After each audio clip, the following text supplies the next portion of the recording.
Hello, my name is Emma, and I am currently living in my minivan named Bus, and together we are traveling the United States. This video is going to be a little bit different for me. I hope that you enjoy, and I'm looking forward to having a meal with you at the end. Anyway, hi, my name is Emma, and I'm currently living and traveling in my Kia Sedona, and I want to talk to you about the pros and cons of this kind of lifestyle in the light of mental health. Now, I am not a licensed mental health professional. I can only talk about what I have personally experienced, and it is 100% based off of my own psyche and my own conglomerate of neuroses, okay? But I want to speak to you in the spirit of full disclosure, and if you are able to relate to this, and if it helps you in any way, that's excellent. So let's get into it. I'm going to divide this into a couple parts. The first part is going to be food. This is a physical problem just as much as it is a mental problem, and it is the greatest threat to my health and safety. I don't value food as much as I should in my own life. I am somebody that views eating and feeding myself as a chore. At home, I loved to cook, and I lived close to my family, and I would love to cook for my family, and of course I would eat well while I was there.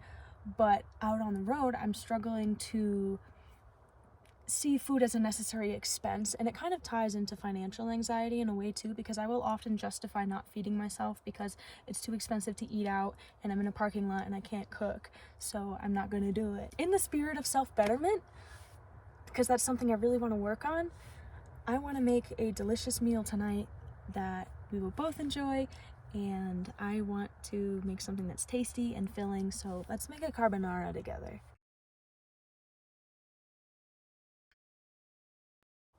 My second and most major topic that is a problem is anxiety. Some anxiety is good and keeps me safe, but at certain levels it reduces my ability to think clearly, and I will be in a state where I'm just unable to enjoy myself. I do not have any formal diagnoses. I am functional, and I am very lucky to be functional, and I am very happy with where I am. Things have gotten better over time for me in that regard, but it is something that I still struggle with, and I feel like a lot of women in particular will relate to this because one of my anxieties is safety. This is self-explanatory, especially for the girlies watching who are interested in this kind of lifestyle. In terms of my safety, I am mostly concerned about people, of course, but I'm also afraid of large animals and like poison ivy and ticks and stuff like that, like diseases. I have means of protection, but that does not stop me from the acute knowledge that I am smaller and weaker than most moose, bears, and the opposite sex. There are plenty of things that I do, rules that I follow to keep myself safe. I acquired many of these helpful tips from the channel Brooke and Pippa, whose videos I will link in the description. She has a couple of excellent safety videos for women traveling alone, and if you are considering this lifestyle, I would highly recommend giving that channel a look-see. My second most acute anxiety is car anxiety. This is not driving anxiety, this is car anxiety. My life is in this thing. I am tethered to this thing. I am acutely aware of every single bump, rattle, creak, and sound, feel that emits from this vehicle. I am terrified of anything happening to this vehicle. In my mistakes in Washington video, I bottomed out my car in an area where there was no signal. There wasn't a friendly face that I knew for thousands of miles. I only have one friend outside of my home state on the East Coast, and they live in Utah. Luckily, there were people nearby, and somebody had a tow rope, and they were able to get me out, and my car was mostly okay, but not before I had a massive panic attack. Full-on panic attack. Could not function. I tried my best. I knew that I shouldn't panic. I couldn't do it. I am learning that vehicles are a little bit more resilient than I think that they are, but that has not stopped me from having some very fearful moments in the car. My car anxiety got so bad that at one time I was afraid of mice and chipmunks getting in the car, which I'm still afraid of, like in the wiring and stuff like that. So I'm always like checking under the car and looking for squirrels and stuff and like banging on the car when there's anybody under there. But at one point that fear got so bad that I was having nightmares that there were mice in the walls and I was tearing with my hands the car apart, taking the mice out and throwing them on the sidewalk to kill them. Like, it got intense. But again, these are things that are getting better over time. It's a very much a learning process to find where to put your fears and where to put your anxieties in a new living environment like this. And I am learning that maybe I don't need to be so 100% panicked about the car all the time. But that is something that I actively struggled and still occasionally do have problems with. So I just want to make that one clear too. So one of the lesser anxieties for me is going to be health anxiety. Now this one is very hyper specific to me and my particular background. I have an intimate relationship with illness. I have worked in a hospital. I have taken care of very close loved ones with severe diseases. And this is something that I'm afraid of because I am afraid of getting ill out in the car alone, in the middle of nowhere, thousands of miles from home. This has gotten better over time. I've realized that I need to spend my life enjoying my life and health and youth while I have it, instead of spending that time being afraid of illness and pain and death. And while that is just part of the human experience, it is, I don't know, I just, do you know what I mean? Comment if you know what I mean. While this is something that's getting better, I still do wonder what kind of ungodly microorganisms are on the faucets of public bathrooms. And like what kind of crazy diseases are on the floor of public showers. I'm not really so much worried about like getting diseases in rivers and lakes and whatnot.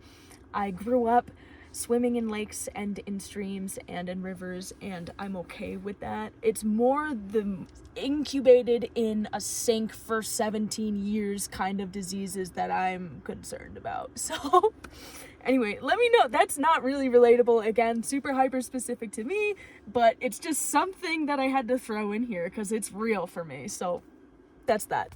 And my final noteworthy anxiety here is going to be financial anxiety. I am currently living off of my savings and I have no income. I'm still okay for a while before I really have to worry, but I am aware that that time is dwindling by the day and by the gas tank that I buy, especially in California, my guy, like, come on.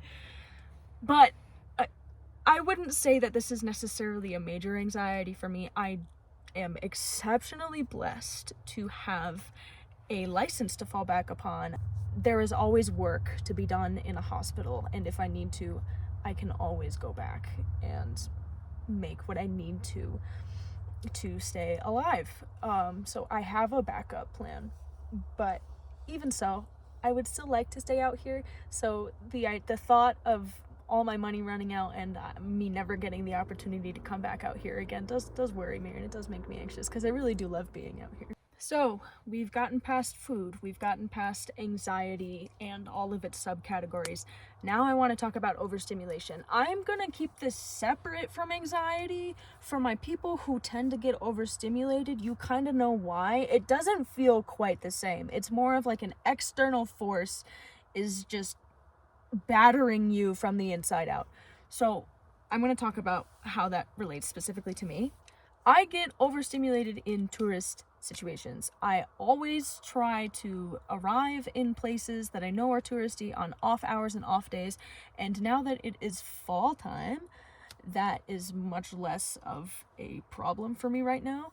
But I have had days where I'm surrounded by the most gorgeous, breathtaking scenery I have ever seen in my entire life, and all I want to do is leave because there's too many people, there's too much stuff going on, there's too much noise, there's too many cars, and it is so frustrating. It makes me feel guilty, it makes me feel stupid, and it makes me feel really just unwell and unhappy with myself. This happened most notably when I was visiting Glacier National Park in my Mountains and Mood Swings video. If you care to see my breakdown in that video.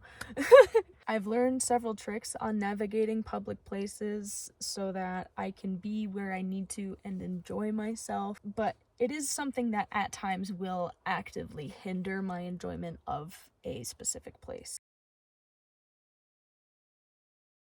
I absolutely do not want this to come across as a doom and gloom video. This video is about how this lifestyle is affecting me mentally and how I am learning.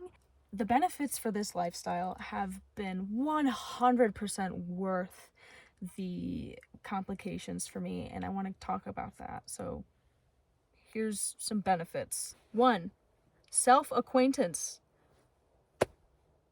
I have never had an opportunity to really take time to be by myself and explore myself as a person. And I'm getting acquainted with myself in a way that I haven't been since I was a child. It has been an incredible opportunity to learn how to simply be myself. I didn't know how to do that for most of my life. And I'm learning how to now, and it feels really crazy and incredible. Number 2, agency and freedom. I have had the opportunity to experience a freedom unlike anything I have ever tasted before. I have had the opportunity to just do what I want. And if I don't like a place, I can just leave. It really forces me to trust myself and to learn how to know what I want and what I like doing, which doesn't seem like it would be a problem, but sometimes it is. And again, if I don't like an area or if I don't feel comfortable, I can just leave, which kind of ties into my third benefit, which is learning how to socialize, funny enough. So I am somebody who may be called a soul-bound introvert, okay? Ever since I was really small, like, I'm not really somebody that struggles too much with loneliness. I've always been an incredibly introverted person. By the age of 5, I was leaving my own birthday parties. Like, it runs deep, my dude. So while I don't really necessarily struggle with loneliness too often, I do struggle with feelings of communion with people, which I think is different than loneliness in a way. I don't know, it just feels like it is for me. After a certain age, I really struggled to make friends, and I kind of just stopped trying after a time. And I am learning just how important maintaining relationships with people around me is, and being in new places around new people has given me a really interesting opportunity to learn how to socialize. I can strike up a conversation, and if I mess up, boom, I'm 3 states away, you're never gonna see me again. And while that may seem like avoiding, it's really taught me an important lesson, and that is, nobody cares. Nobody cares, dude. I'm learning that it's okay to mess up, and that in fact I have to mess up, and it's okay if people view me as stupid or weird in that encounter where I'm trying to learn, because at least when they go to bed at night, they'll be thinking about their own lives, and I'll be going to bed somewhere else thinking about my own life. And I don't know, it's just given me a really interesting opportunity to really practice in a way that I haven't been able to before, and it's a positive for me. So, all right, last one, actually second to last one, but I get to experience the beauty of nature in its full glory. I can now say that I have seen the desert. I had never seen the desert before, dude. I had never seen an alpine lake before. I've seen mountains so high that they're covered in snow all year round, and in the crook of its chest is this gorgeous lake with it crystalline and blue and clear and cold. Oh my god, I've seen buffalo, and I've seen mountain goats, and I've seen marmots, I've seen bison, I've seen elk, dude. I saw a moose for the first time. I've seen rainforests, dude. I never thought that rainforests were in the United States. Like, what the actual girl? And I can say that I have seen things so beautiful. Girl, what are you doing? There's a whole ATV over there. But yeah, I can say that I've seen things so beautiful that has just brought me to tears, and that is such an incredible gift. And I'm so happy that I've had the opportunity to give that to myself, and I'm so happy that I have seen so many beautiful things, and I get to remember that for the rest of my life, and it's just such a gift, such a gift. And lastly, I get to do goblin mode whenever I want, dude. 24/7 goblin mode. Life is just goblin time. If you watched any of my other videos, you know what I mean. So as a conclusion to this video, I mean, like, in the face of these positives, not being able to feed myself right all the time and getting anxious a lot is nothing. Absolutely nothing. Again, all of the problems that I have mentioned are an intimate part of my own integrated psyche that I've developed over my 20-something years of being alive. It's going to be different for everybody. It's going to be different for you. All I meant to express is that your mental health should be taken into consideration just as fervently as your bedding. There's some things that you're not going to know because you don't know what it's going to be like until you do it, okay? But there are some considerations to be made.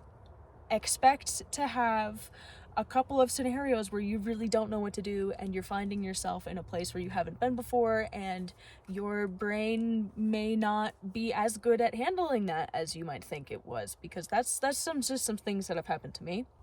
Again, I err on the side of more anxious. If you are also somebody who errs on the anxious side of things, I want you to know that it is 100% possible for you to still enjoy and even love traveling alone. Of course, if you are struggling with your mental health, or if you are a risk to yourself or others, this is not something that you want to just do on a whim, okay? I planned to do this for a long time before I actually came out here. It's not anything that you want to do rashly. It's a large lifestyle change, and if you are really struggling with your mental health, please take care of yourself first. If you are able to, please seek a mental health professional. I am not a mental health professional. And if you are in crisis, please take care of yourself to the best of your ability. I will link some crisis hotlines in the description below. But anyway, let's eat some carbonara.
Oh my god.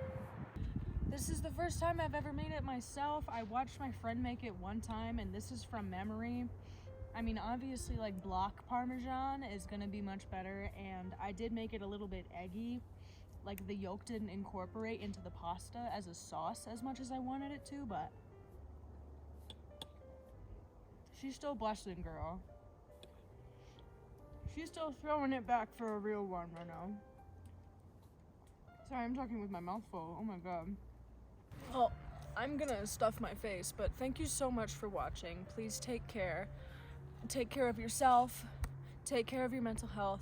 I love you. Thank you so much for being here. Thank you so much for subscribing, and I will see you on the next one. Bye-bye.